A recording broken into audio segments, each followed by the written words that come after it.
farqiga u dhaxeeya hooyada iyo aabaha ayaa waxa kamid ah hooyo xil ayay iska ka saartaa laakiin aabuhu adiga ayuu mas'uuliyad ku saaraa hooyo waxay ooysaa markaad xanuunsato laakiin aabuhu waxa uu xanuunsadaa markaad ooydo hooyo xiriirka idin dhaxeeya waa qalbiga laakiin aabaha xiriirka idin dhaxeeya waa aqliga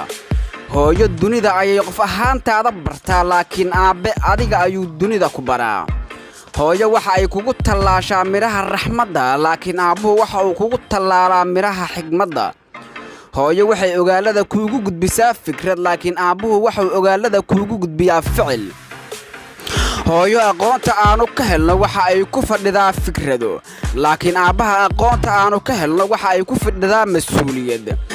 jacaylka hooyo waxa aad garataa markaad dhalato laakiin jacaylka aabe waxa aad garataa markaad waalid noqoto hooyo 9 bilood ay jirkaaga ku sidaa ilma galeenkeeda laakiin aabuhu inta uu nool yahay ayuu macnawiyaadkaaga sidaa hooyo waxa ay ku bartaa sidaad labada lugood ugu socon lahayd laakiin aabuhu waxa uu ku baraa sidaad dunida ugu socon lahayd hooyo kula absaxan ma ahan laakiin xuquuqda waalidka 4 meel 3 ay leedahay aabe waa kula absaxan laakiin xuquuqdiisa waa 4 meel 1 meel